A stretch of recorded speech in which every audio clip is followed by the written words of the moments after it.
In our continuing effort to bring illumination to the dark ages here, we bring in Chuck Johnson. Chuck, I think you'll enjoy this. We're going to be casual about it like usual, but Chuck's history, you saw when I sent it on the internet to you that so many legislatures, so many national conventions, so many races of governors and senators in all these years since. Really, remember our first reference with Chuck was he had gone over in the 1971 session and had covered executive reorganization as a graduate student for one Ellis Waldron, and was empowered to write up a piece which you have in your supplemental materials. And with now that hard copy, used to be only one hard copy, is now digitized at Digital Commons at Montana Tech. So that's one of the things that we try to do. Chuck just, by the way, brought this document in, which we're going to digitize. This is a publication of the Montana League of Women Voters called Know Your State in 20 cents a copy, 1968. So just before executive reorganization, this is the description of government in a narrative form by the League of Women Voters. So it'll be a really nice addition to the material we have for this stuff in the future. So I promise to get it back to him as well. Anyway, we won't hold things up. Chuck was around starting in '71. He got to have a little bit of Forrest Anderson, a lot of Tom Judge, a lot of Con, and just kept going all the way through the '70s with the legislature and everything. And so he's a good friend. But I will tell you this, he is the epitome of a true journalist, that it doesn't matter if you're a friend. If he's got something to write about you, it's going to get written. And there have been a few instances, which I hesitate to recall and I won't, where I maybe screwed up on something, and I was in the paper on the front page with Chuck Johnson saying, here's what Evan Barrages did. And that's what you do when you're dealing with a good journalist. So welcome, Chuck. Thanks, Evan. I'll just tell one story about Evan. I worked for the Great Falls Tribune, and the Tribune used to regularly send a reporter down to the national conventions every 4 years where they chose presidential nominees, and they eventually quit doing that. But so this was the one in 1984 in San Francisco, where the Democrats chose Walter Mondale, who picked Geraldine Ferraro as his running mate, and Gary Hart was kind of making a last-minute run too. It was in the Moscone Center in San Francisco, and there were about 2 or 3 times as many people as the fire department limits. So here's the convention, and I'm at here's the speakers. There's thousands of people. I had the second to the last seat in the last row behind the speaker's dais. I can't even see the speaker. In fact, one of the San Francisco papers asked how I liked my seat, and I told him. And for reporters, all they would do, I think the New York Times, the big papers and networks had people on the floor all the time, but for the rest of us, you had to stand in line, get a pass, and you got it for 20 minutes, and you had to go downstairs, go onto the floor, and then come back. And the way they enforced it is if you didn't come back in 20 minutes, you never got another pass. Well, the halls were very crowded. You had to excuse yourself to get around people. It took about 7 or 8 minutes to get down to the floor, 7 or 8 to get back up, so it didn't give you much time on the floor. The first night of the convention, Evan was there as the national committee man, and Bruce Nelson. I don't know if Bruce has spoken to. What would be a superdelegate now? And Greg Jurgensen. And so they said, well, we got to find, I was the only reporter from Montana. They said, we got to find a way to get you down to the floor more. So these guys are checking the rule book, and by the end of the night, the next morning, I had Mike Mansfield's pass. Mike was an ambassador in Japan, and they had scoured the rules and found that he had a seat and a credential. So there I am. I could be on the floor as often as I wanted and as long as I wanted. I thank them very much. And I went to the Republican convention, similar story. Jack Gov't, a prominent rancher from White Sulphur, had been there for like 3 weeks. and it was 100 degrees. I says, I'm tired of this. So he gave me his pass to be on the floor the last couple nights too. So anyway, That's kind of the Montana way. it helps when you have people that help you. Well, I'm going to talk starting a little bit with Forrest Anderson, and I didn't cover him too much. I wasn't a Capitol reporter. I kind of came in and out of the Capitol. I was there for the legislature, and I'd get these internships, and I'd be in Helena, and then I'd be back at school in Missoula. But Forrest Anderson was probably the best qualified person to ever hold the office of governor in Montana. He'd been a state legislator in his 20s, county attorney. He'd been a Supreme Court justice, and 12 years as Attorney General of Montana. And he knew where the bodies were buried. And he knew the problems with state government. So when he got elected, he was not in good health. He wasn't going to fiddle around and go cut ribbons everywhere. He was a doer, and he only served one term because of his health problems. He had horrible digestive problems that didn't allow him to travel very much. And there are a lot of stories about him, and I'll just recount a couple I've heard. But most governors get invited to speak to trade association conventions, and they give a speech saying, it's great to be here before the wool growers, and you do great things, or this union, or the Teachers Federation, or whatever. Forrest was invited to go speak to the Montana Stock Growers Convention in Miles City. And Montana Stock Growers Association, as you probably know, a very Republican group, about as Republican as any group in the state. And Anderson goes out there with a speech, and he says, this is the speech they want me to give. Rips it up. He said, I'm going to tell you what you don't want to hear. You're not paying enough taxes on your cattle, and the state needs your tax money. Well, this is him, and that's what made him a fascinating governor to cover, according to those who covered him. Another time, well, I'm getting ahead of myself. But the movie Little Big Man was filmed in Montana with Dustin Hoffman, great movie from the late 60s, early 70s. And the publicist for the studio in Hollywood called Alec Hansen, who was his press secretary, and asked him if he could get the governor to declare the day of the premiere, and it was premiering in Hollywood and also in Billings, to have that declared Little Big Man Day in Montana. Anderson's comment to Alec was, you tell that phony Hollywood son of a bitch that every day is Little Big Man in this state, because Forrest stood 5'4". He entered a room with authority. He was slight. He walked in like he was the smartest person in the room, and he probably was in most cases. His staff referred to him as the Silver Fox or the Fox, mostly the Fox. He swore like a trooper, and he didn't suffer fools gladly. There was kind of an unwritten understanding among reporters who covered him that you took out the goddams and sons of bitches from your stories, or you got frozen out of the loop. He didn't tell people what they wanted to hear. He told them what he thought they should know. And have you been to the governor's office? Well, there's a kind of a hidden door that leads into that big reception room. And the first time I saw him, he was coming in to speak to the Democratic caucus in the 71 session, and they were not on the same page. And he came in through that secret door, and he just let him have it. And I thought, whoa, this will be interesting. And that he did. And he was not beloved by Democratic legislators, but they learned to work for him and respect him. He was a man with a lot of ideas, and big ideas. He didn't worry about the dinky stuff.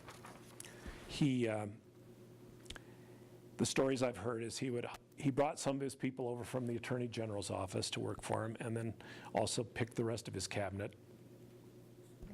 And the word was that each of them signed an undated letter of resignation, and he kept those in the top front desk drawer.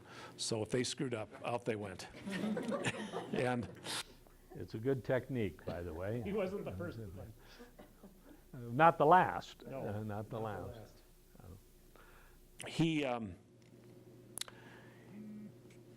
he didn't get along with some of the elected officials, including Frank Murray, the longtime Secretary of State, a Butte guy, and he and Forrest didn't see eye to eye on much. And when the 72 Constitutional Convention finished its work, yeah, I'll talk about this more later, it went on the ballot and voters voted to ratify it by the narrowest of margins.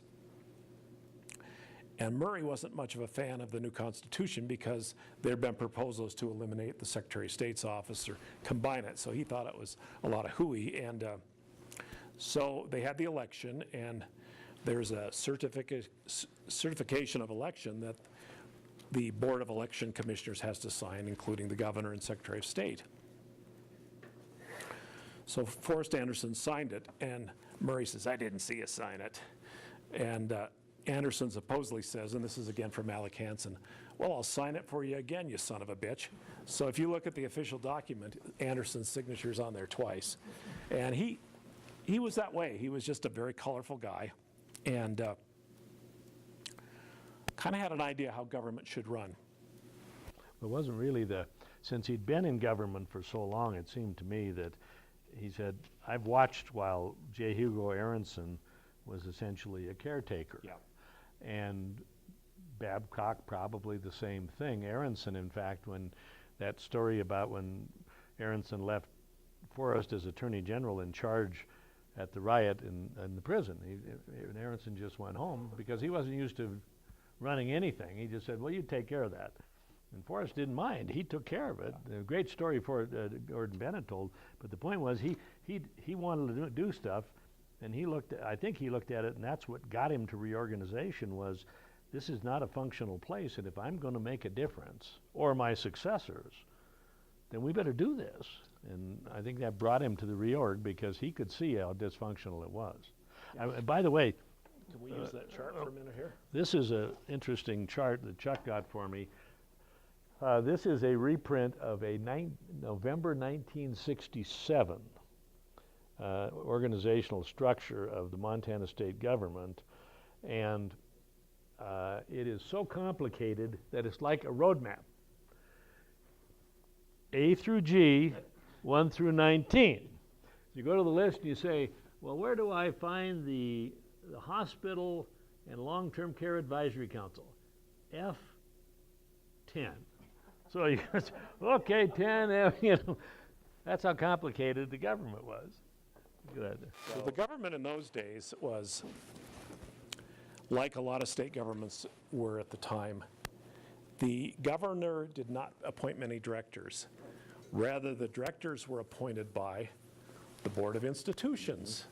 So you see these, I don't know where it is, but so the governor would not get control of these boards that appointed the directors till his 4th year in office. So you had the previous governor's appointees that appoint the director. What it meant was there was no accountability nor responsibility. And the agencies loved it that way. And some governors did. Anderson was of the belief that you should have direct accountability, and the accountability in most cases should run straight to the governor's office. And in other cases, like the Attorney General, should be over law enforcement and the Highway Patrol, that sort of thing. Mm-hmm. So as you see here, why don't you find one? So if there was a problem in state government, the governor could say, well, I didn't appoint these guys. I don't know who put them in there, but there's nothing we can do till their terms run out. Here's the Department of Agriculture, and there's a Montana Wheat Research and Marketing Committee, the head of which is appointed by the Commissioner of Agriculture. And the Commissioner of Agriculture, how does he get appointed? Doesn't he? He's appointed under the Constitution, under some kind of weird thing here. But all these boards required, they were all 7 or 9 member boards. 7, yeah, and you didn't get what you do now. Under the reorganization, if it's a 7-member board, when the governor came in, he get to appoint 4. Immediately have majority control of his appointees so he could work with whatever the product was, as opposed to waiting 4 years. Hell, by the time 4 years was up, Forrest was out, on his way out the door with a one-term governor. So, and this was not unusual. This was how a lot of states had done it. but a number of states had modernized, and Montana had undertaken efforts to modernize it a number of times without success. And I have a quote here that I led off my paper with. Anderson at one point said, and this is a quote, "The public says, 'What are all those nuts doing?' And his answer, 'We want all those nuts in one cage.'" and that's the cage. So the one thing he did is he was good about bringing in good staff and having bold proposals. And they came up with an idea to put on the ballot in 1970 a referendum that would empower the state to come up with a plan to reduce the number of state departments. And it went on the ballot, and it passed, I think. 70%. Yeah. And this was an era when slogans were pretty helpful, and they came up with this great slogan. I think it was Sage Advertising. The slogan was, "20's plenty." No more than 20 departments. And so... That's damn near as good as pay more what for, but well, not, I'm not gonna quite. get to that one later, but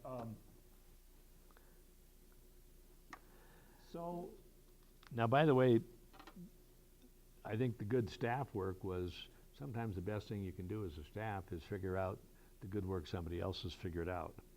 And that was stolen from an effort in Colorado. yeah, it was Colorado-based, and Anderson appointed one of his closest political advisors and friends, Duke Crowley, who'd worked for him, and then Duke was teaching law at the university as the chairman of this group, or the director, and then a guy named George Bauselman to oversee the day-to-day, and had people like Evan and Ted Doney and Sheena Wilson, young graduates, doing the work. So it came to the session, and they had a plan in place, and it went to the House first, as I recall, and the plan, the House it was controlled by Republicans, and the House had a series of hearings in the evening over 2 weeks, wasn't it? Yeah, it was spread about 2 weeks, or 6 or 7 or 8. So they do the ag and business regulation and health and natural resources. And I went to all those hearings, and every one of the hearings was the same. Well, you can't do that to us. This just won't work. It's just not going to work. We like it the way it is, and over again, it just won't work. You know, it works fine the way it is. And as I told someone, the caterwauling could be heard up to Canada. It was so loud and repetitive. And I think there were two elements that did that. The bureaucrats themselves said, "We're different, we're better, it won't work." And the special interests that dealt with that department came in too. So you had inside-outside game supporting, "Oh, you can't do it to us." yeah, it's like it just doesn't work. We're the board of this and the board of that. And in the end, only one of these boards succeeded, and that was the State Board of Livestock, owing to the power politically of the Montana Stockgrowers Association. So to this day, the livestock department is not headed by a director, it's headed by the board. 7-member board, and the board, if you look at the law, has 7 members representing, or 3 members representing cattle, 2 swine, 1 sheep, 1 milk. And a partridge in a pear tree. Yeah, they in turn hire they don't call him the director. It used to be the executive secretary, now the executive officer. And I can say without exception, it's been, with a few exceptions, Les Graham was a pretty good administrator, but for the most part, it's been the worst run department since that day, because there's no accountability, and they're always getting in budget trouble, and trouble with governors over bison and brucellosis and the like. The kind of fledgling environmental movement wanted to do the same with the Department of Fish and Wildlife. Fish and game. Fish and Game. And it wasn't Parks then. And they had a director they liked there named Frank Dunkel that had been picked by the Fish and Game Commission. Dunkel was feuding with Governor Anderson the whole time, and Dunkel was seen as kind of an environmental savior. And they tried the same thing. It didn't work. They later, I think, came to regret their backing Dunkel. He ran for governor as a Republican in '72, lost in the primary, later worked for some mining groups and the like, and was Ronald Reagan's EPA administrator for this region. But that was the trick, try to get an exception for yours. So it finally passed, and there. One of the things, as I recall, was that the House bill eventually, they wanted to kill the thing desperately, but they couldn't because the Constitution said 20. That's right. I mean, That was critical. they were painted into a political corner and a legal corner, and I do believe that the Senate bill slid across. The Senate companion bill version of it finally get sent over and just get signed. I think that's what happened, but they really wanted to kill that just because they didn't want to have a government work for the governor. And remember, that was the sales tax session. I mean, as important as reorg was, it almost seemed as if the sales tax took over and reorg was eating up a lot of time, but Well, reorg got caught up in the whole debate over trying to find revenue for the state, and the Republicans in the House wanted a sales tax. The Democrats who controlled the Senate wanted a surcharge on income to keep that going rather than lowering it like it was supposed to. So it eventually passed, and Republicans were not happy about it, but they'd kind of been outmaneuvered by the fox, really. And it became law, and I think on objective analysis say it's worked pretty well. There have been changes to reorganization. Governor Schwinden, when he took office, wanted a commerce department, so they kind of moved some things around, and they did the same with natural resource agencies under Roscoe, I think, and they created and then they created what I think's an agency that's way too big and should be broken up. The Public Health and Human Services is a monster agency, and that combined like a health department and a social services department and put them together into a huge department. And I think that was under Roscoe in the mid-90s or mid to late 90s, and it seemed like that was one that I think almost everybody agrees is too big to fail and too big to succeed. yeah, and good people have gone into the director's offices for different parties and been pretty frustrated because it's by far the largest agency in budget, and it may be in personnel too, with offices throughout the state. And I've often thought that about 85–90% of the structure today in government is pretty much the same as it was in '71. So that's a pretty remarkable amount of continuity, which speaks to Forrest's vision in a sense.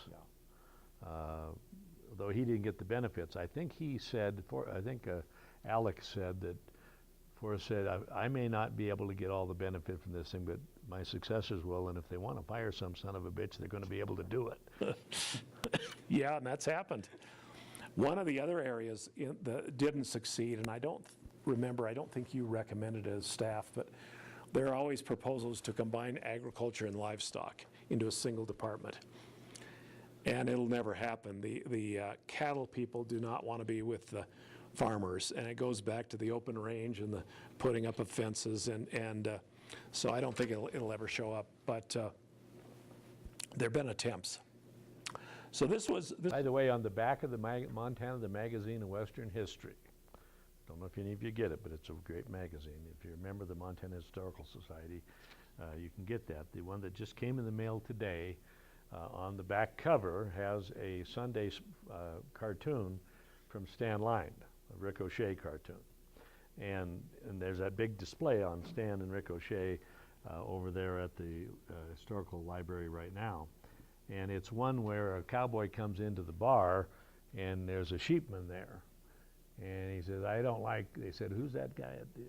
And the bartender said, well, he's McLeod, and he's a sheepman, and he did this. And the guy said, well, I kind of smell a sheepman in here, and I pretty much don't like sheep. And so a little bit about that division that can happen in agriculture. And so it's a pretty funny script because, apparently the sheepman put him in his place pretty nicely by saying, you're wearing a shirt that's wool and pants that are wool, and how about this, and the blanket under your saddle, and da-da-da-da-da. So, But I mean, I think that probably was illustrative of the kind of divisions that, in a way, it's kind of naive to say, put, the cowboys and the farmers together. But it never did happen. No, it hasn't, and I don't think it ever will. Well, the other main issue in 71 was over state revenues, and every so often the state needs more revenue, and it's always a battle whether they can find a way to raise a tax that people will agree on. And Republicans had long been pushing a sales tax, general sales tax on, you buy a Coke, a Pepsi, you pay one, you buy, with certain exceptions. Democrats, by and large, were against a sales tax and favored raising the income tax. And when Forrest Anderson ran for governor, he defeated the current governor, a guy named Tim Babcock, a Republican governor, who had pushed hard on the sales tax. And Anderson had one of the best slogans ever, probably the best slogan in Montana history, and it was, "Pay more, what for?" Yeah. And I've forgotten how the punctuation marks go. One's an exclamation point and one's a question mark. And it was said hundreds of thousands of times in the campaign. And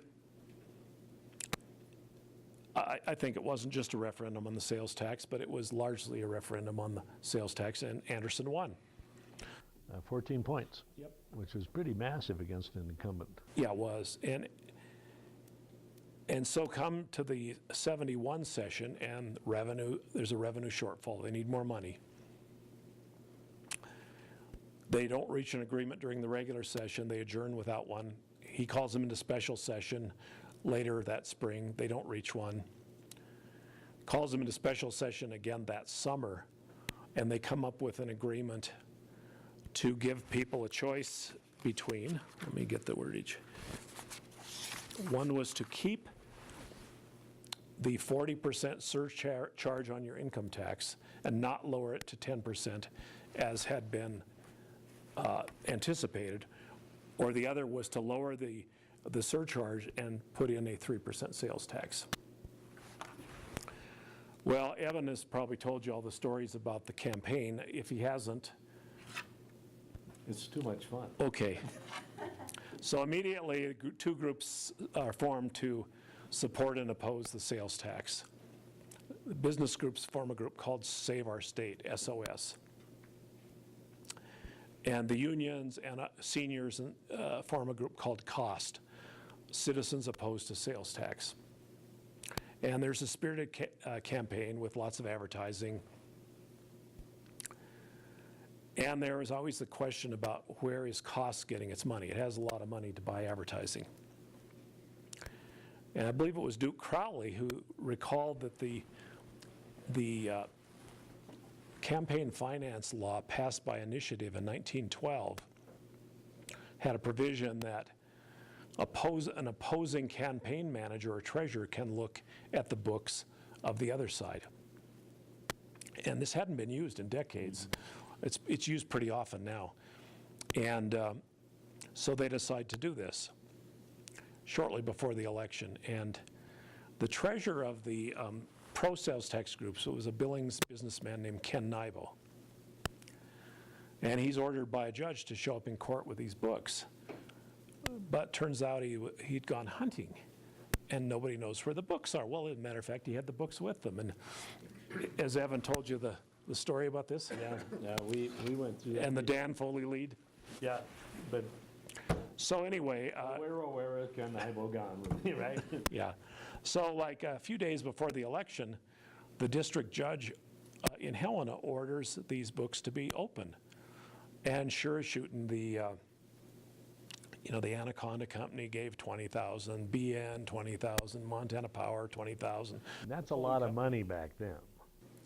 So this breaks right before the election, and I'm sure helped the sales tax go down 71 to 39 or 29, no 39%. 71, 29, yeah. 29, and at the same time, that same election, November of 71, was the election to elect delegates to the Constitutional Convention. Now, Evan may know, I don't know this, but I kind of think the Fox may have suckered him into an election at this time, but in any event, Democrats ended up getting a big majority in that election. It was kind of interesting that initially the Republicans proposed holding off the election until November of '72, but they couldn't live with the revenue source issue. They hadn't quite focused in and got it completed by July 1st. So they said, well, we can't let this hang, and we can't have this stuff go on for a year and a half. And so there was an argument for doing it in September, and then that was like, well, that'll be an extra cost, so let's piggyback them. Yeah. Now, whether it was a sucker play or not, I don't know, but it might have been.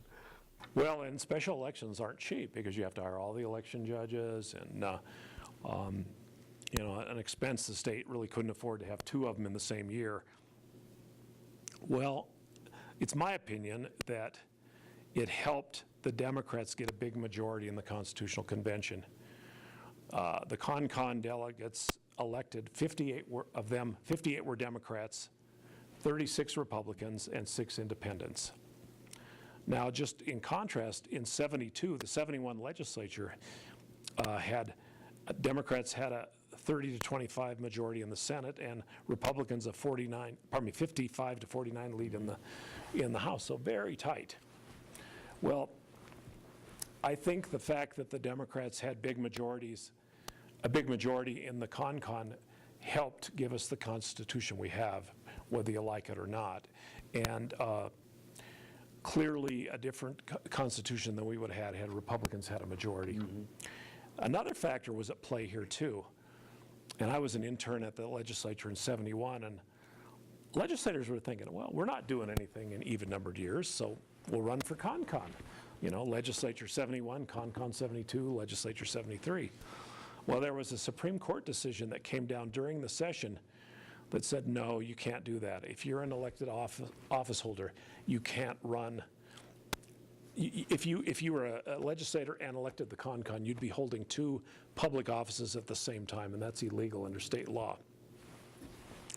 So that had a big effect and opened the door for many people to run who'd never run for office before. You got people that were kind of just your good everyday citizens. Some were former legislators, some were former mayors, county commissioners, and the like. Ministers, there were 3 or 4 of those. 3 or 4 ministers? There was a priest there, our band was a priest. Priest from the Great Falls, a guy named George Harper, a Methodist minister from Helena, who ran as an independent, a congregational minister from Helena named Bill Burkhart. There was a beekeeper, there was a radio DJ newsman. So you really got kind of an interesting mix, a much more interesting mix than you did at the normal legislature. And the other thing that was interesting was 19 women were elected out of the 100 delegates. That doesn't sound like much today, and it isn't, but in the '71 legislature, there were 2 women out of 150 or whatever.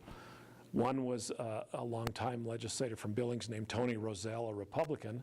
The other was Dorothy Bradley, like 22, 23 in her first term, a Democrat from Bozeman. So the fact that there were 19 women made a big difference.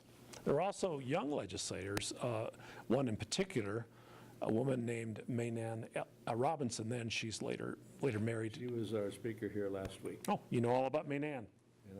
Yeah, she's quite a gal. Maynan was from Texas. Her husband had been a helicopter pilot and was killed in a helicopter accident in Alaska. So she came here, and I was in graduate school with her, and we got a report from her every class, how many doors she'd knocked on, and she had radio jingles going. She talk about that? No, she didn't. Well, the Graduate movie had been out a couple of years. Her name was Maynan Robinson, so her radio ad was, "And here's to you, Mrs. Robinson." And she was a Mrs. So, but she got elected, and she was truly one of the sharpest. Maybe that, she said, I wonder how I came in second. Remember that? And maybe it was the song. Well, she also did door to door. And Maynan was a pretty big player and just brilliant questioning people on the floor. And everyone said, you should go to law school. And she said, I'd love to go to law school, but and she was helping raise two of her siblings. So that, I don't think that's in the cards. Well, two of the delegates made sure she could go to law school, and I'm going to tell you who they are. One was Wade DeHood in Anaconda, and the other was a guy named Dave Drum in Billings. And Drum and another fellow had started Campgrounds of America, the whole national corporation. I always thought that was one of the great acts of philanthropy, and Maynann has played a big role in Montana history. She's been the bond counsel to the state. She's retired now, but did that for decades. And to issue bonds, you need a bond counsel to say, yep, this meets all the steps. And I wish Maynann had run for public office again. She was a fantastic con delegate. The delegates had a lot of fun. George Harper is now deceased, but he was a Methodist minister, and he came from the South with a kind of a Southern twang of a voice. Wade DeHood from Anaconda, if you know Wade, booming baritone voice, and kind of a flashy dresser. And one debate I remember, Wade had given one of his kind of bombastic speeches, and then George got up to speak, and he says, you know, I feel like the piccolo following the tuba and the band here. And George came up with what became the bumper sticker slogan, praise the Lord and pass the Constitution. And it was interesting in another sense because the kind of the power structure of corporations in Montana wasn't really too big on having this constitutional convention. They kind of liked things the way they were. The delegates decided right away they would not allow lobbyists to be on the floor when the session ended. And the legislature historically has allowed lobbyists to circulate on the floor, to talk to them like an hour or 2 hours after they conclude. They said, no lobbyists on the floor. And for the first time in Montana history, they required lobbyists to file monthly reports disclosing how much they'd spent entertaining delegates. Which wasn't required by statute. No. At all. No, in fact, there had been attempts to do that, and they had defeated attempts to do that. So lobbyists were kind of grousing about that, and it didn't occur until 8 years later when Montana voters passed an initiative to require lobbyists at the legislature to disclose how much they spent trying to influence legislation. The person that was elected the president of the convention was a guy named Leo Graybill. And Leo was a prominent lawyer in Great Falls. His father had been Speaker of the House in the 40s. Leo had run twice for Congress and lost to Jim Batten in the Eastern District. Had a reputation for being kind of arrogant and prickly. Well-deserved, I might add. I would argue he rose to the occasion during the convention and did a fantastic job running the place. They finished on time and under budget. But the way he got to be president is kind of interesting. The Democrats caucused in November to choose their president. 13 of them wanted to be president. So they did this kind of 13 ballots with the last one out, and then 12. So it came down to Leo and a former legislator, a nice gentleman named Magnus Oshheim from Antelope, Montana. He'd prominent in his community, but from a small community. I didn't find this out till much later, and I covered the caucus. Well, the Butte Anaconda delegation decided, that they might be in a position to influence this. Maybe they could negotiate something. So behind the scenes, then a young legislator, now a guy about my age, named Mickey McEwen, approached Graybill and said, we're going to vote in a block, and if you vote with us, we'll give you our support if you give us X number of committee chairmanships, and these committee chairmanships in particular. Graybill did it, and a number of Butte representatives and Anaconda representatives, or delegates, became chairs of committee. DeHood was chairman of the Bill of Rights Committee. An attorney named Dave Holland chaired the Judiciary Committee. A lawyer here named Tom Joyce chaired the Executive Committee, and there were others. Now, nobody knew about it at the time. We heard this months later, but that's kind of how politics works. And as you folks know from living here, Butte often gets more than maybe its share by, making its votes count. Let's just leave it at that. But that's how Leo got elected. And during the session, they had squirreled away money to do a public relations campaign when it ended, an education campaign. They had like $30,000 or $40,000 to do it. And as the session ended, they had a committee to figure out how to spend this money on public education. And immediately, the Montana Taxpayers Association filed a lawsuit and saying, hey, this is, the state taxpayers shouldn't be paying for propaganda. And the Montana Supreme Court agreed. And so that money was sent back to the state general fund. Leo Graybill was speaking to a student gathering at the University of Montana, and he let the Supreme Court have it. Called it a terrible decision and minced no words. So the next... Something you seldom do in the legal profession. Yeah, so a day or two later, he's hauled into the Montana Supreme Court and, basically fighting to keep his law license.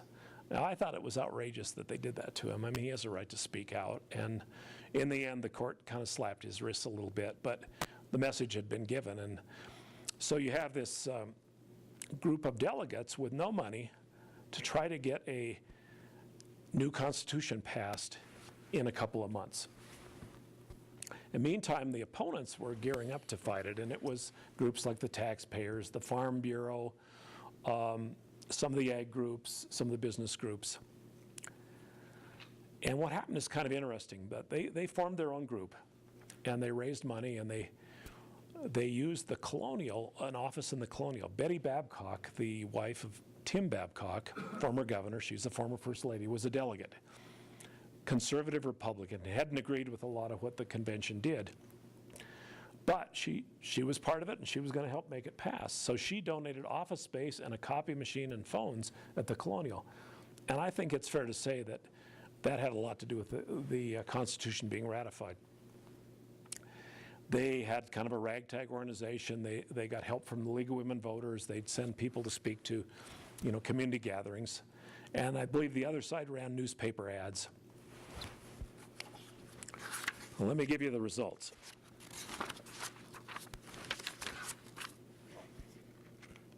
The Constitution, hold on, it barely passed, 1,500 votes? Yeah, more like almost 2,500. 2,500. But very narrow. The delegates had also decided to put 3 side issues on the ballot. One was whether to have a one-house or two-house legislature. A majority of the delegates wanted a unicameral legislature. Voters rejected that 56-44. They had, I think a majority of the delegates wanted to abolish the death penalty in the Constitution. They wisely put that on the ballot, and Montana voters by 2-1 favored keeping the death penalty. The third one was more interesting.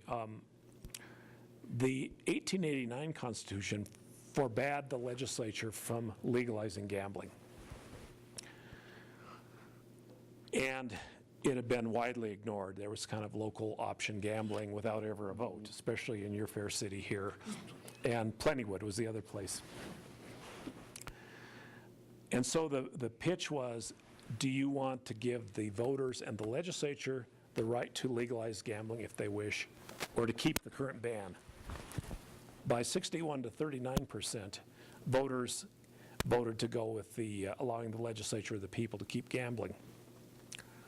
The trick with all these side issues, though, is the ratification of the Constitution had to pass for any of these to be included if they passed.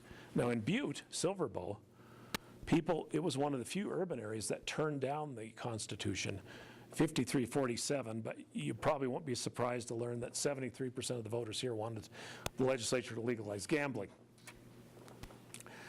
Well, I was working for AP on election night, and we were noticing the results come in, and then the next day when we had more detail, a friend of mine named Jerry Halloran, a former reporter who was the deputy director of the CONCON research staff, came up, and we noticed an interesting thing. More people had grabbed the ballots. A majority of the people who'd taken ballots had not voted to pass the Constitution. More people had voted to pass or defeat the initiatives than pass the Constitution. So it became a legal question. Did a majority of Montana voters ratify the Constitution? And Farm Bureau taxpayers went to court and said, no, they hadn't.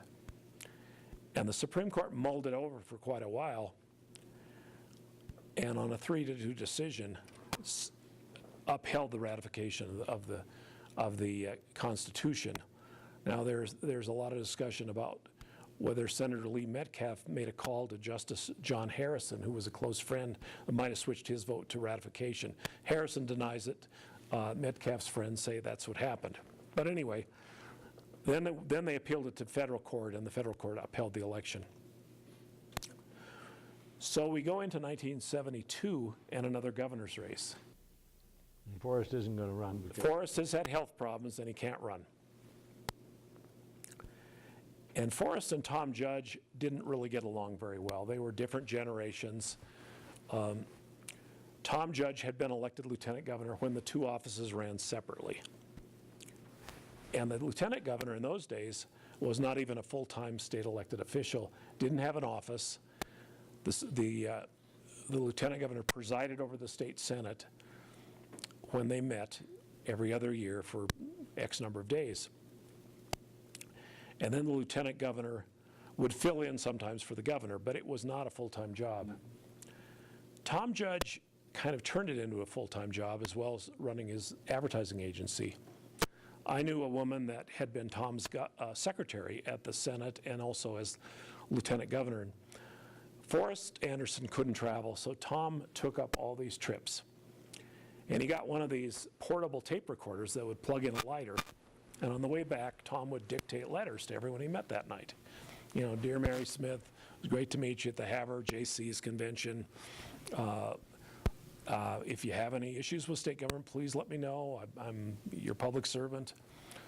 Bingo, letter after letter. That became the Tom Judge machine. He sent out thousands and thousands of letters. As a side note, I'm not sure how he did that because Tom was a chain smoker and I think he needed that lighter plenty, but maybe he could light with one hand. But that was the beginning of the Tom Judge machine. And he, I think it's fair to say, brought grassroots politics to Montana like it had never been brought before. His opponent was a guy named Ed Smith, a state legislator from Dagmar up in northeastern Montana. And Smith was an independent legislator who kind of followed his own beliefs, didn't just follow the party line. And he had been one of the few opponents to a sales tax in the House. Among Republicans. Among Republicans, yeah. And Ed was, it was an interesting race. Tom Judge was polished and pretty slick. Ed Smith was the opposite. He was a rancher, a guy with a lot of ethics, but not very smooth. And I remember covering that some, and it became a big issue when the Democratic Party, I think under Evan, found that both Ed Smith and the Senate candidate, Hank Hibbard, were using out-of-state California consultants. There were bumper stickers that said, "Don't Californicate Montana," as I remember. Now, I don't know where they came from. Now most campaigns have out-of-state consultants. It's kind of a sad story, but it's a full-time job, and there are consultants in D.C. That was, in those days, was a big deal. Montanans, you didn't get this. Now there's a kind of a professional campaign staff, consultant staff. There's a whole culture. I think we were talking last week, the other day, about one of the reasons why, and then there's this wide band of people who make a living professionally managing campaigns and doing polling and doing messaging and everything else, and they're out shopping themselves around to candidates. Boy, that was not anything that Montanans were fiercely proud of, the independence of Montana. So both in this case and then later with the in the John Melcher race with the gal from California and those ads in 1982, the whole idea that outsiders would be here was really challenging, and it's funny how that did come up. It was an issue, and Of course, now there's so much more money in politics, and there are specialists, direct mail specialists, people that can put together ads, people can put together polls, people can put together get out the vote operations, and it just isn't very feasible for them to be in Montana. There isn't enough business between election years. So Tom Judge gets elected. He's the youngest governor in state history. He's 38 years old, as you recall. And he's an ambitious guy, too. One of the things that hurt him throughout the rest of his career was when he filled out his campaign finance reports, and they were a lot less detailed than now, he didn't account for $94,000 of campaign donations and $84,000 in expenses. And this led to lots of investigations, lots of criticism from Republicans, newspaper editorial writers. Reporters spent a lot of time trying to find out where the money went. We tracked down tips that he'd used the money to buy a Chinese restaurant in Billings, if you can believe that. You can hear a rumor about anything. The Chinese food is not satisfying enough, so that didn't really. But it sort of cast an ethical cloud over Tom Judge that, rightly or wrongly, was over him the rest of his career and hurt him, I think. It also led Tom Judge to do something that we still see today. He appointed a select committee of political people and professors to come up with a new campaign finance law. And it came, this committee and the legislature subsequently passed it, came up with the law that created the Office of Political Practices, the Commissioner of Political Practices, which exists to this day. I don't know if you've had. It's pretty much, again, 90% of what we have in the law today came out of that 1975 bill. And the office started the next year, and I've covered it from the start. And It was a defensive move, for sure. A terrible system, if you don't want to have to answer completely and focus the past and deal with that, propose something that will improve it for the future, and at least you're taking some positive action. Because that was and it passed overwhelmingly, and it stayed with us.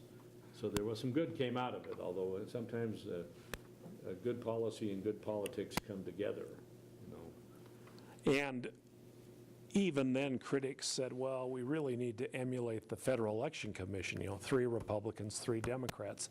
Well, if you've ever followed them, they never come to agreement on anything. It's 3-3 splits on anything major. And even today at the legislature, people say, well, we got to get, this commissioner has too much power. We need to go to a 3-3 split, or put it in the Secretary of State's office, or put it in the AG's, Attorney General's office. But so Tom gets credit for that. I never knew where the money had gone until I read a book by Larry Pettit. Is he spoken here?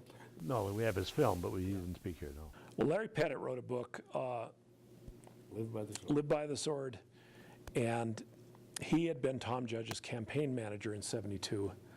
They were married to wives who were sisters at the time, later both divorced. But Larry writes in the book that the donations that were struck all came from trial lawyers and workers' compensation lawyers, and Tom didn't want those to be reported, so he scratched them out and they retyped them without those names. At the same time all this was going on, there was what some called the workers' compensation scandal, some called it the workman compensation non-scandal. And the Attorney General, who was elected in '68 to replace Forrest Anderson, was a young Attorney General, young county attorney from Choteau named Bob Woodall. And he was the state's leading Republican in state government. And I think he thought this so-called works comp scandal would ride him to victory as governor. Woodall did an unusual thing called a state grand jury in Helena District Court.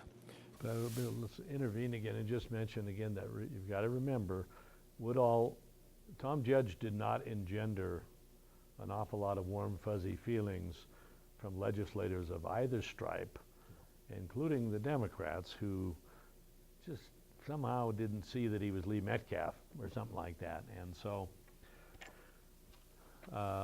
in the post-Watergate era, when everyone was being judged on their new terms, which is a lot more purity than people used to even be concerned about, he looked like maybe he'd been doing some nefarious things, of which he certainly had been doing some stuff. It was a question of how nefarious it was at the time, but under the new ethic, it looked worse.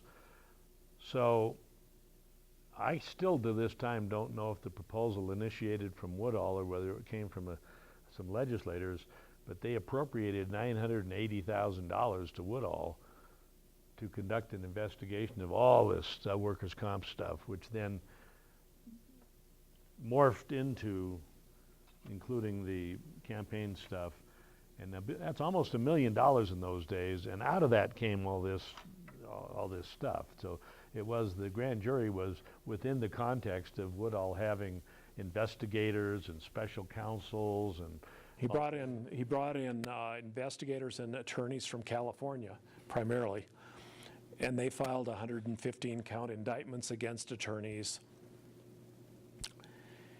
And the allegation was, this is kind of simplified, but was that the unions had what they called runners at the railroad shops and the factories and the smelters and the mines. So if they get wind that a worker was injured, they'd call or run over to a workers' comp lawyer and say, hey, Bill Jones got hurt in the mine yesterday. And the attorney would, call him, or the runner would recommend that they call someone. And the other part of the allegation was that the state workers' comp, it wasn't the state fund there, it was the state workers' compensation division, that money was changing hands. And one of the allegations was that there was a guy there who sort of made the final yes or no if they were going to pay out workers' compensation money, was being bribed by someone buying him suits at KG's men's store. Now, I don't know if you ever went to KG's men's store, but it wasn't Armani or Brooks Brothers. But so all this is surfacing, and it looks pretty ripe to Republicans, because you've got the unions, you've got trial lawyers, big Democratic donors, and Democratic governor, Democratic appointee as head of work comp. And it went on for years, and I believe only 2 people wound up in prison. One was Luke McCune, a state senator and attorney from Anaconda, who pleaded guilty, and another was a guy named Levon Bretz, who was a work comp attorney from Great Falls. I think there was a third one, and I think it was Frank Preety. Preety was a runner.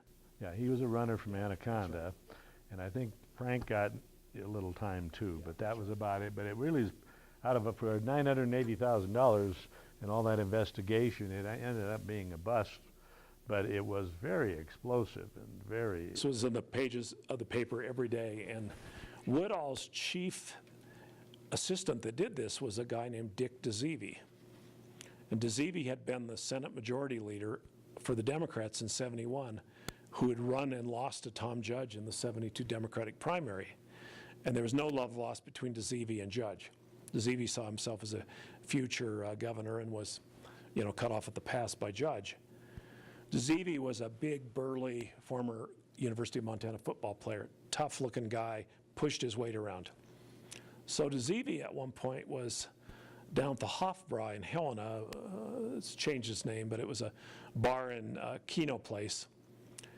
This, by the way, was after gambling was legalized. Yeah, it was legal. However, being legalized, there were some limitations. There were low limits, and he sort of pushed his way into telling the person running the Keno that he was going to invest 10 times the amount, and that's what he was going to do, and it was legal, and don't stop me. Well, he got arrested, and thereafter, the Woodall investigators were called the Keno Cops, or Keno Gate. Now, after In the 1976 election, it was kind of building up for years, but it was Woodall running against Tom Judge, Judge running for re-election, damaged by the campaign finance allegations. Woodall, on the other hand, had his own problems, and things were a little more spicy and dicey in those days. A fellow I later worked with named Frank Adams at the Great Falls Tribune received leaked to him from someone health care records where showed that Bob Woodall was fairly frequently getting Demerol shots, a narcotic. I think actually it showed how many times he was in, and Frank asked him, and he told him about the Demerol. As I remember, it was like, my God, look what he just told me. And, you know, so this would be like pretty unusual for a candidate's personal medical records to get out, but they did.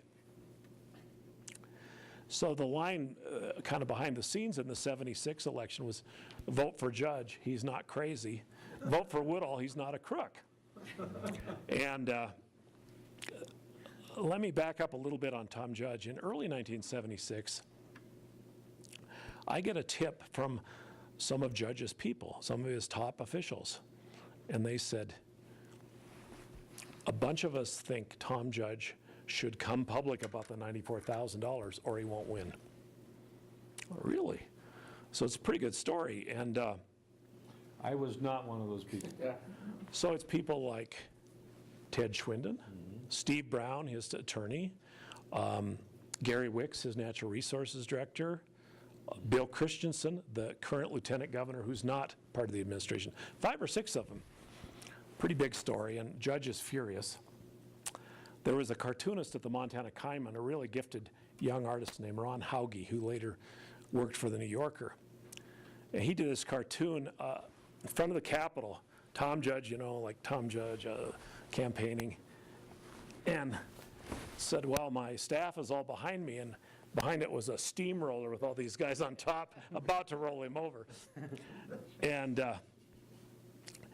but Judge sort of surprised everyone, and he picked one of the people that signed the letter, Ted Schwinden, as his running mate.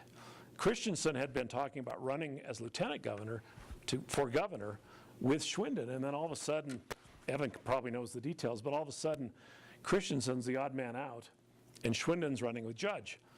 And they kind of took care of that problem.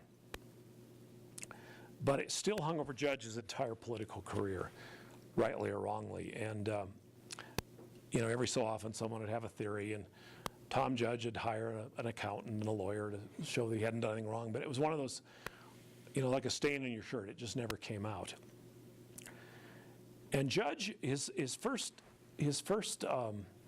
4 years, the record is probably as great as any governor's ever had, if not the greatest. He got environmental laws passed, the coal tax was raised, the coal tax trust fund, some of these required voter approval. Human rights laws, for the first time really. Labor laws. The right to, for public employees at the school and state to collective bargain, first time. And right away, a year later, there's a strike at Warm Springs and Galen and the prison, not the prison initially. Strip mine reclamation laws, we had a strip mine reclamation law before the federal government did.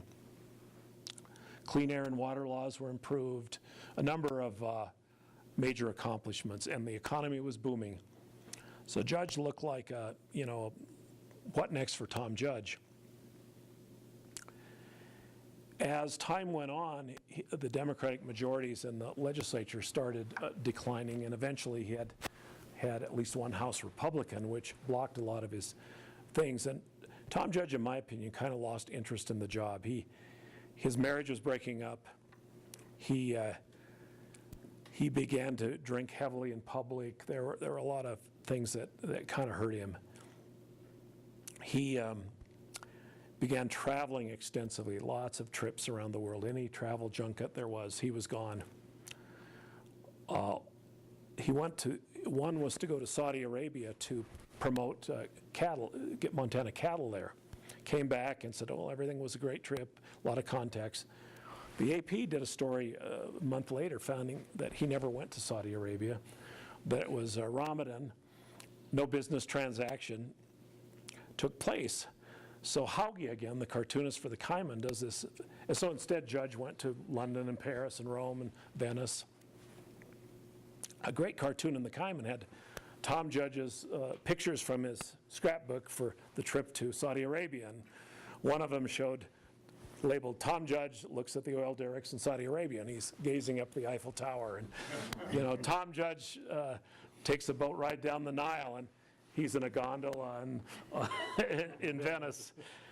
So this kind of stuff kept happening, and Tom Judge was kind of at sort of,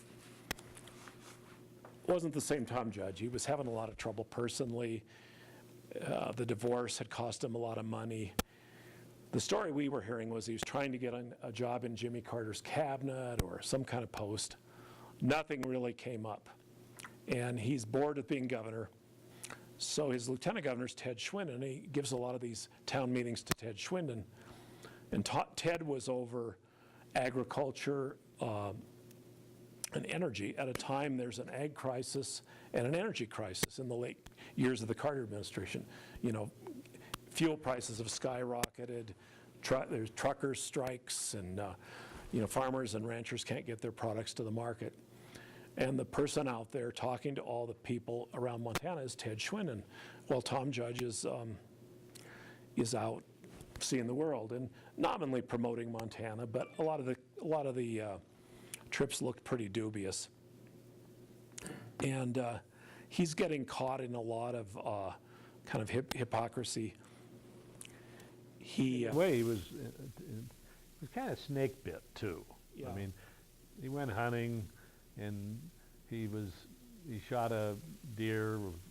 You know, you're supposed to be antlered bulls only, and he shot a doe, and not only that, he shot it in the rear end. And of course, they didn't want it to get out, but it got out that he had to be fined by the Fish and Game for that. And then not only that, he had to explain why you would shoot. I mean, if you're the governor, you should be able to shoot better than that. And so no matter what he did, it seemed like he was snake bit. He brought some of it on himself, but seemed snake bit, you know. Another example was the governor's suite of offices in the Capitol was a little rundown, and his chief of staff, I think, convinced him that really need to make this look like a governor's office should look.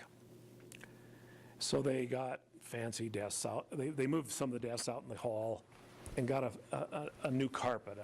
A woman named Jane Cassidy of Cassidy Grand, then a fancy furniture store in Helena, sort of did the redecorating. Well, it came out that this piece of carpet, which was maybe, 10 by 20, something like that, cost $50,000. It was a good carpet, apparently.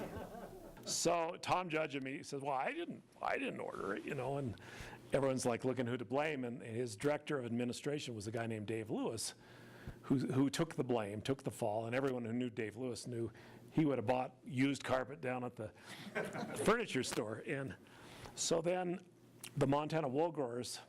It was all wool carpet. It was a very nice carpet. So the wool growers say, I think Judge took it out, and the wool growers said, put it back in, we'll pay it. It's good American wool. Well, reporters find out, no, it's New Zealand wool. So, I mean, this went on for days. This is kind of what happened to Tom Judge. And Ted Schwinden eventually ran against him in the primary and beat him. And Judge had kind of hinted that he wasn't going to run. And I think he ran only because nothing else turned up, really. And he was kind of bored of the office. And I told these guys the story about when I actually was over here then. I'd moved over here, and I went back because Tom was a good, close personal friend, and he was my he and Carol were godparents of my oldest daughter. I didn't know that. And so I sat down and had that personal conversation. Do you want to be governor? Do you get up in the morning and you want to come over to this office? He absolutely hated it, and I said, well, why would you run for governor? Because he hadn't decided yet, and he said, I don't know what else to do. And it really was a case. So he was a reluctant candidate, and it showed, and he got beat in the primary, which was a kind of a sad ending to a pretty great record as a governor overall. I think. I wonder if you might slide back to Lee's death and Paul Hatfield and that stuff, because that was a really important thing that affected Max Baucus, it affected Tom Judge, you know. Well, let's go back 2 years before that. Yeah. In like February or early March of 1976, I'm working, and all the reporters get a telegram from Mike Mansfield, no faxes then, a telegram saying, I've met with Lee Metcalf and John Melcher and Jim Batten, or Batten was Melcher, I guess then, wasn't it? Mansfield, Metcalf, Well, Mansfield, Metcalf, Baucus, and Melcher. Baucus, and Melcher, yeah. I've had breakfast with them to tell them I'm not going to run again for the U.S. Senate. Pretty late in the game to do that. John Melcher waits about 5 minutes and announces he's going to run, which ticked off Mansfield, I think, for the rest of his life. Tom Judge would have been a better candidate ultimately, I think, than John Melcher in the long run, probably. But again, he had this 94,000 hanging over him, and Melcher was already on the run. So Melcher wins the seat. Melcher actually, when Max and John left Mansfield essentially called him over and said, this is it. You know, they didn't know a thing. He said, I'm not running. And they were walking back to the house side, the two of them. And as I like to think of it, that Max made the mistake of asking the question first. He said, well, what are you going to do, John? And John said, this is what John told me. He said, I'm running for the Senate. What are you going to do, Max? And, well, okay, now I got a choice. And Max pretty quickly decided I'm not running against John. But by then, of course, everybody associated with Tom Judge joined Mansfield in condemning privately Melcher, just like he's stepping over Mike's dead body, like he's just dead and he's rude, he shouldn't have done it, he should have been courteous about it. And meanwhile, of course, Melcher's forming his campaign and getting going. So pretty soon it's fait accompli. Yeah. There's no way for Judge to really go do it without suddenly being disruptive because someone else is doing it. So he was captive of the fact he didn't know any relative indecision, but just the Melcher's, there I am. And nobody had any leaks that this was going to happen. Everyone assumed Mansfield was going to file. So 2 years later, Lee Metcalf had already announced that he wasn't going to seek re-election in '78. Baucus, as the Western District Congressman, had been running for about a year. In late January, early February, Metcalf drops dead of a heart attack. A real tragedy, because he really wanted to get back to Helena and retire. He loved gardening and things like that, and never got a chance to. So Baucus is in the race and had a pretty good organization already. And Judge gets to pick the successor to Metcalf to serve out the rest of the term. And of course, the rumor mill has Tom Judge wants to appoint himself. And this had been done one other time in state history. In 1932. John Erickson, early 33. Yeah, early 33, Thomas Walsh, Montana's U.S. Senator, was going to be FDR's Attorney General. And he died, I think, of a heart attack too, on a train. So Erickson, a Democrat as well, resigns as governor, and Frank Cooney, Mike Cooney, his grandfather, moves up to be from lieutenant governor to governor, and he appoints Erickson to the U.S. Senate, and then he becomes governor. Well, the outcome wasn't pretty. Erickson lost in the next election to James Murray, no relation to the labor leader, and Cooney faces impeachment charges for sort of drummed up things about supplies and that sort of thing. And then he dies of heart attack in office. But so Judge is getting all this advice not to do that.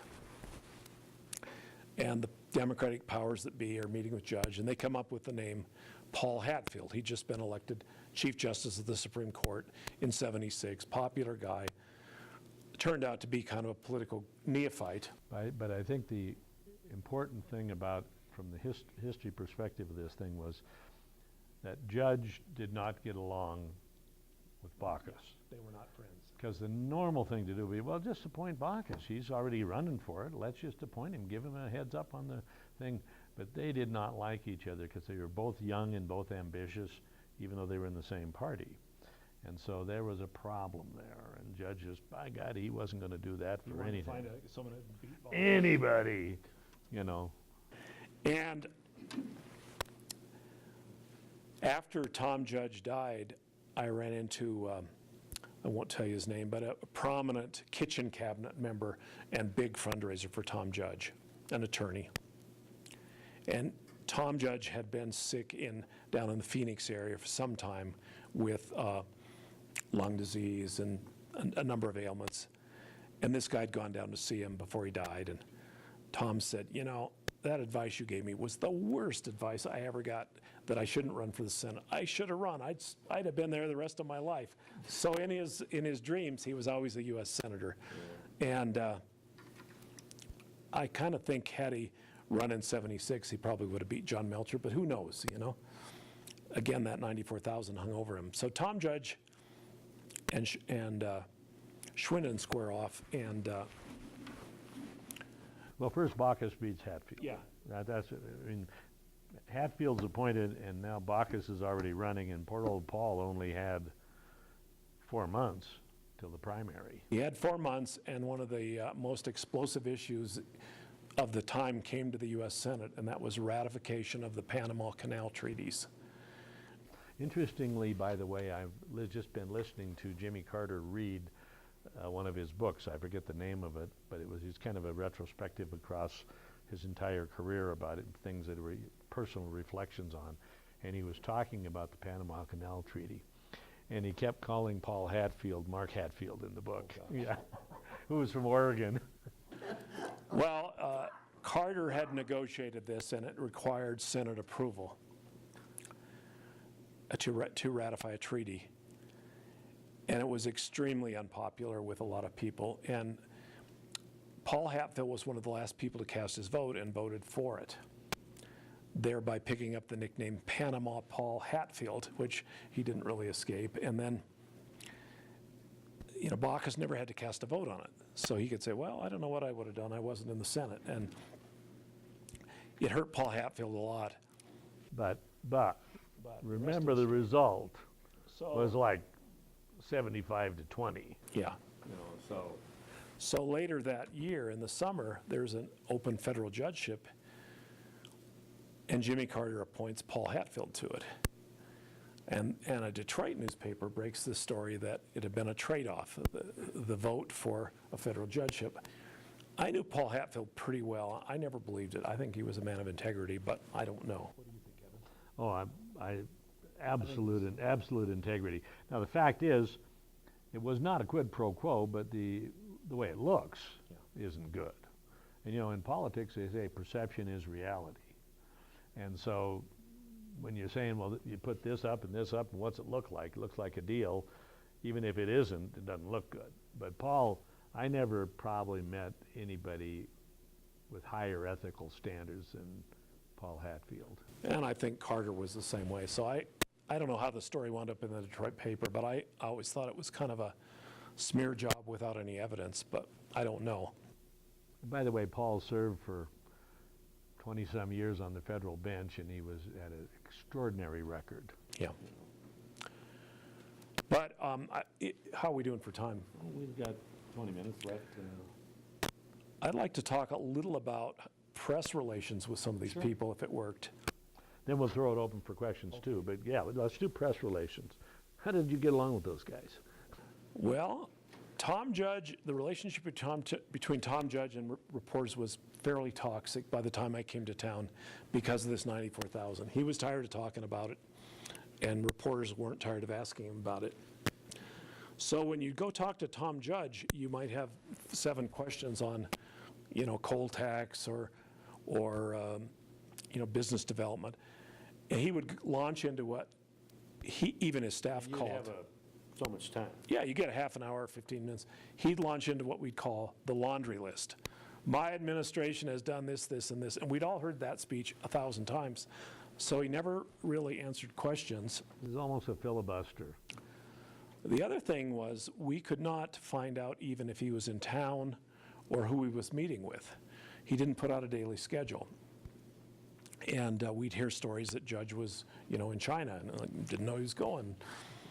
And so the relationships were not really very good. We had good relations with some of his staff, but they didn't let the cat out of the bag either.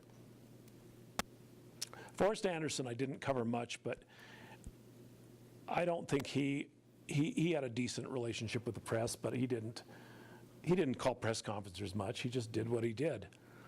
When Ted Schwinden after he became elected governor, he asked to meet with news organizations before he took office and said, I'd like to figure out a way we can do this a little better. So he asked ideas from us, and we asked ideas from him, and he started putting out a daily schedule. He started up the policy that every meeting he had was open unless the people he was meeting with refused to open it or didn't want it open. It wasn't 100% pure. We heard later there were meetings with the BN chairman outside the Capitol or at the mansion, but he was much more open than Tom Judge. Judge's people would tell you if there's a meeting they wanted you to cover, they'd tell you, but you didn't generally know who he was meeting with. So I think relationships with Schwinden went much better because we knew what was going on more. That kind of continued through the years. Probably the most open governor was Brian Schweitzer. His policy was any meeting was open. You could just wander in. If he wasn't talking to someone, you could just ask him anything. So we really appreciated that, and he put out a schedule. Governor Bullock puts out a schedule that just says staff meetings and office time, so we don't really know who he's meeting with. And we've had discussions with him, and but it could be better. But all of them are pretty open if you want to do interviews, and they have pretty regular press conferences. But I'd say Tom Judge was not one of the better ones, and it sort of stems from the scrutiny over the 94,000 and him getting tired of being asked the same question over and over again. And it's ironic because Judge was a public relations and advertising man by training. It's kind of like they say the worst, a doctor should not have himself for a patient. So here he is, an expert on public relations, but he doesn't apply any of those principles to himself. He breaks every rule the wrong way. Yeah. If you had a professional saying you wouldn't do it, he'd tell his clients not to do that. But it's tough. One of the things I think you find out, and you may want to reflect on this, is and it applies at every level, whether it be the governors, whether it be people running for president, Congress, whatever, that in the intensity of campaigns, you can't be anything but what you are. You can't fake the public out for the duration of a campaign because the real person comes through. And so if you look at it, you're better off just being who you are and not trying to pretend to be something different. And Judge knew all this stuff, but he was having problems, and it just all showed. He didn't handle things well. Schwinden was a much more stable person, as an example. Older, more mature, had gone through more life. More self-confident, I think. Yeah. So the thing to watch for in campaigns or any other time is watch for the real person to come out, especially if someone's trying to be a fake. That's why I always say that people say that Donald Trump's going to have a makeover. Well, I don't think so. I think he's going to be who he is. If he isn't, he will come out anyway. Let me give you a speech that is very presidential, and then I'll say Hillary Clinton just would only get 5% of the vote if she wasn't a woman by the end of it, because the real person comes out, see. So it's always good to look for that real person. Tom had, as talented as he was, had a lot of challenges at the personal level, and it kind of showed in all that. But I agree with you. I think his record in the first 4 years, I mean, the history books will be kind to Tom Judge. They'll be very, very kind to Tom Judge. And this other stuff, it's there, and if you live through it, it seemed so much more important. you know, when they gave $1 million to almost to the Attorney General, I can tell you it seemed awfully important. Let me tell you what finally happened to the work comp cases. A Democrat named Mike Greeley, a state senator from Great Falls, gets elected Attorney General. And he's inherited all these pending charges filed against a couple dozen lawyers. By then, the Woodall thing is kind of falling apart. So what Greeley did, and it was very controversial, he brought in a renowned national lie detector expert and put all these guys under lie detector tests. And he invited two of the people that had followed the work comp thing the most, Sam Reynolds, the editorial writer at the Missoulian, who'd been pretty convinced there was something going on, and Frank Adams, who was a Great Falls Tribune reporter, who had initially thought Woodall was onto something and then began to have his, started having doubts. And they watched several of them be interviewed and saw that lie detector test results and became convinced that there was nothing there. So then Greeley dropped all the charges. And the net effect was $1 million, hardly anyone went to jail. But it is an interesting play out. By the way, I think we talked before, Judge at the end of that campaign, remember the film Comeback Kid? And at the end of that campaign, had at that time the highest plurality of a governor at 61% of anything in the modern era up to that point. Now subsequently Mark Roscoe's exceeded it, Brian's and Ted, all of them exceeded it on their second times they ran. But at that time, that was the highest ever, so it kind of, I guess the point was made about what prevailed, Tom's the crook or Bob Woodall's crazy, and I think it came out on the side of Bob Woodall's crazier than Tom Judge is crooked or something. Kind of an unfair to both of them, by the way. Yeah, it's not a fair. Campaigns are sometimes are caricatures. Yeah, those were caricatures. Yeah.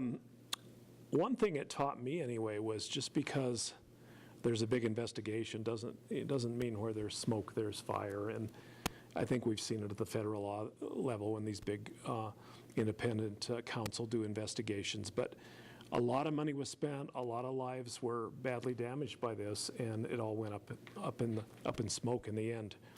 And in the course of covering it some, you read some books about grand juries, and it's easy for a grand jury to become a runaway grand jury. You all may know this, but if you are under investigation by a grand jury, you do not get to have your attorney in the room with you. You can have an attorney standing outside, you can go consult with. So they are sort of a prosecutor's best friend. And we don't have many grand juries at state courts in Montana, very rare. They're pretty commonplace in federal courts in Montana and elsewhere to That's how they criminal indictments. That's how they get the indictments, yeah. But this one went on for 3 or 4 years, kind of no end in sight, and then these 100-count indictments that all went up in the Can air. you reflect on your sense, having covered state government, the period we're talking about is from 65 to 80. So then you were covering it for another 33 years, roughly. Reflect on the progressivity of this period in terms of policy as compared to subsequent decades. Oh, well, I think clearly this was the most progressive period in modern Montana history. So much change, environmental legislation to try to attract businesses in the state, tax policies aimed at, cracking down on offenders. I think when Ted Schwinton became governor, he was, two things happened. One, he was trying to kind of put all these policies in place. Ted was a very good administrator. And then the other thing happened is the bottom fell out of state revenues. And so I think we had 3 special sessions in 18 months. They were trying to balance the budget. So he did not have a chance to put in a lot of policies, but was more implementing others. One policy he did get passed, and it was very controversial with Democrats, is he put in a policy to lower the state's 30% severance tax on coal.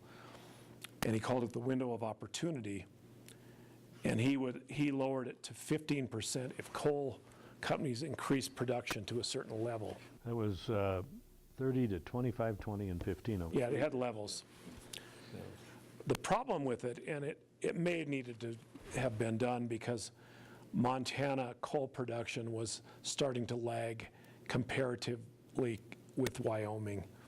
And although people that defended the tax said it all had to do with Wyoming having competitive rail transportation and Montana didn't. But if you look at the graph, I don't think the window of opportunity did too much because the companies just stockpiled the, Went up 1 year and then it went down. they stockpiled the coal, and then under other governors, the tax was eventually lowered to 15%. At the time, it was the highest in the country, and under heavy attack by out-of-state utilities and railroads and Yeah. Fire away some questions that he's sparked any interest or about the nature of working in the Capitol all these 40 years. I just was wondering, when you were an intern when you first began up there, and, I think when you enter, of course, it's probably true with any profession, but when you enter that, you have some beliefs and aspirations and ideas, and kind of there's probably wonderment about government. Did you hold that through, or do you think it's been tarnished over the years? Or do you I get the sense when you made comments about some of these people that you said, no, I think he had better ethics than that and that, but you were surprised by some things that happened. Are you still a great believer in the way things? I definitely am. I think the biggest cause for concern with me, and I think a lot of people, is campaign money, particularly the Citizens United decision, which, as you know, allows corporations and unions to give unlimited sums in independent expenditures for or against campaigns. And I think, we see those particularly in the federal elections. I mean, the race between Tester and Rehberg was post Citizens United and set all kinds of records. I'm still a believer in government, and I've seen capable people compromise and get things done. Back in those early days, we sort of had a check and balance because the Senate more times than not was Democratic, the House was Republican, and so they had to work together. We've had Republican majorities in both houses for quite a while, and one interesting consequence of that has been the split in the Republican Party between the group that calls themselves the responsible Republicans, kind of the moderates, against the most conservative Republicans, or the more conservative ones. And we've seen the moderates team up with Democrats to get stuff done together, like Create a working majority. Medicaid expansion, campaign finance, Disclose Act. So one of the advantages Montana has, and we do have single-member districts, and it's relatively cheap at this time for someone to run for the legislature. But our campaign finance limits, which are among the lowest in the country, are being threatened by lawsuits in federal court. And, if those are raised, what are they now? I think 160 for state legislature. If those are raised to 1,000, that's going to be hard for everyday people to run unless they have some group backing and that can put in money. But I remain optimistic about the future of the country. I think we see the pendulum go back and forth. The nice thing about the Montana legislature is, and maybe Congress isn't the same way, maybe it was, maybe it is, but anyone can get elected, and you see a good mixture of people from all walks of life. And it's more easy to get elected now because of term limits.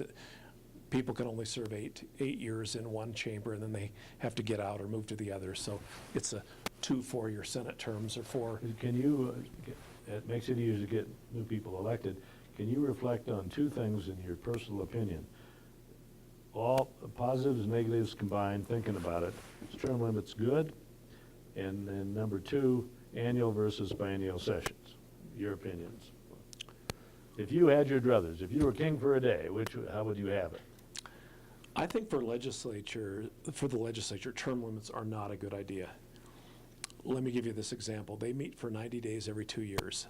So if you're elected to the state senate from Butte, and re-elected, so you'll have served 4 sessions for 90 days, 360 days. A governor, a secretary of state, an auditor, lieutenant governor, that's 1/8 of the time they'll serve. So even the smartest legislators, and there are a lot of smart ones, find it takes a couple of sessions to master health care, taxation, school finance. Some of them it takes longer than that because they're very complicated. It's hard for a freshman legislator to come in and make much difference unless he or she brings in knowledge on environment or some of those health care, some of those issues ahead of time. There's always been kind of a natural 2-term limit for a governor that existed prior to term limits. Myself, I guess I'd get away with term limits. I always thought the best term limit was an election, vote them out. But what about annual and biennial sessions? I would like to see Montana go to something like some states have, where you split the session and maybe have a 30-day budget session. I think Wyoming does this 1 year, and a 60-day general legislation the next. I think it's awfully hard for people to give up their jobs or careers or be away from their family for 90 days, and it really amounts to about 4 months. And I think it would have the added effect of training the newcomers. They'd be there that first session, they'd get a handle on how it works. If you're ever around the legislature during the opening couple of weeks, especially in the House, they have these little desks, they're all joined together, and the pages dump off. There's the Revenue Department annual report, there's the Health Department. So all of a sudden they've got, this kind of stack of documents that I'm sure most of them are thinking, and I've asked them, like, why did I ever run for this? And they do have a lot of orientation, but I think they need more orientation. The rules are complex, budget and finance is complex, and I think often it takes more than four terms in the House or 2 in the Senate to do that. I've written before that the House has become more of a farm team for the Senate. As soon as they can get out of the House and run for the Senate, they do, because they don't have to run every 2 years. And the Senate is clearly the senior body, has way more influence than it used to when we didn't have term limits. Given that there's a balancing act between the public's right to know and privacy that we've talked about quite a bit in here, but what's your take on the court decision that said not only are all the processes of the legislature public, but the caucuses, which used to be strategy sessions for the parties, are now public and has to be open to the members of the other party and the media and anybody else as well. What's your take on that? Has it had the desired effect, or what effect has it had? I should preface it by, I was one of the ringleaders behind the lawsuit, along with John Kuglin, but why did we do it initially? Well, the Republicans control both houses in the governorship. The House Republicans in particular, we were getting reports that people were being browbeaten to tears, threatened with primary opponents, threatened with their bills being killed, threatened with not getting on the committees they want if they didn't go along with the club. So we decided, well, let's see what's going on in there. I would say we maybe won the battle but lost the war. Mm-hmm. A caucus now is basically a press conference, and the other party sends its interns and aides, and they're taking notes, and they're texting it so the other side knows about it as soon as it's said. And they're kind of jokes. And it's driven caucuses underground again. Mm-hmm. And, they might meet in a bar or a restaurant or at somebody's home. If they meet on the campus grounds at the Capitol, they can't have a majority of their caucus meet, and they actually count to see how many are in the room. And if I sometimes they'll say, Then three of you leave, so we don't have. So we can bring two more in. And I still think our Constitution has one of the most, one of the best open government sections, and there are references in there to open legislature. In the Yeah. days prior to its passage, second reading votes weren't even recorded, Ever. ever. Third reading ones, and they take really two votes, and I've always felt the second reading is the most important vote because it follows immediately the debate. So what the lobbying groups used to do for both businesses and unions, you know, you'll watch the first four names on there and you'll watch the next four, so they could get their own voting scorecards. But a lot of the effort in the Constitutional Convention was to improve the legislative branch. They went to annual sessions. We even said that, talked about how the dysfunctionality and secrecy of the legislature may have been one of the prime movers for why Con was called. No question about it. Yeah. There was a group named Montana Citizens to Improve the Legislature, something like that, headed by a guy named Charles Servosky in Lewistown. They made a lot of improvements, and one of them was that all meetings were open. Doesn't say caucuses, but we argued that caucus is a meeting. Every significant action had a Yeah. vote that was recorded and written and everything, yeah. And another was notification. It wasn't uncommon in those days to find out, oh, there was a meeting last night, we didn't know about it. They took action on these bills. And it's still an issue with reporters and groups that are represented up there. You can find out what day the hearing is ahead of time. It's next Tuesday at 3 o'clock. But they don't post what day the committee's going to act on Or the the bill. order of the bills is Yeah. often not there. Anyway, we're starting to run out of time. And any more questions? Yes. Yeah. Okay. Why do you think Butte rejected the Constitution, given that some of our delegates had leadership positions in the Concon? I've wondered about that, and I don't know the answer. There was a very short campaign, and there was a lot of opposition to it spending money, and I'm guessing it might have been the influence of some of the companies that were based here. What do you think, Evan? Do you know? My opinion is the Anaconda Company in Montana Power didn't like it. That's It what was I was just saying. Enough to tilt it. That's not a big tilt, but it was enough to tilt it.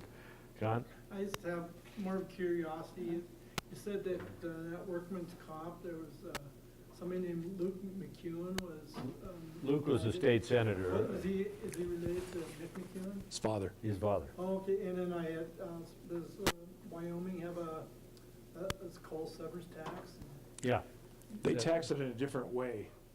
And this severance tax the challenge went all the way to the U.S. Supreme Court. And Montana prevailed, I think, 6-3. And the utilities in the Midwest argued that it was an unconstitutional restraint on commerce. The Mike Wheely was Attorney General. The attorney that actually argued it in front of the court was Mike McGrath, who's now the Supreme Court Chief Justice. And the attorney for the utilities from the Midwest was William Rogers, who was Attorney General under Eisenhower and I believe Secretary of State under Nixon initially, and then resigned, and Henry Kissinger took his spot. So big name. Yeah. And it was a major issue. Congress was looking to try to prevent states from doing this, and the state of Montana, under Schwinden and then Stan Stevens, hired 2 lobbyists to represent its interests. One of them was Leon Billings to do the Democrats, and there was another lawyer, a Republican lawyer lobbyist who did. But it was a tough battle to hold it. And if you've talked about the coal severance tax at all, or Yeah, the, we did. Yeah, I mean, it was sort We're of- going to have to go. Okay. Now, let me just say, very I quickly. just want to know, how can we follow you now? You don't have the column in the paper. There's a 5 license plate if you want to follow them. But no, We do a You radio write? show on public radio on Yeah, I see Friday. that one, yeah. I don't have a place to write anymore. I'm sort of looking at options. How about that? Well, hurry up. Okay, thank you. let's give it. Thank you very much for your interest.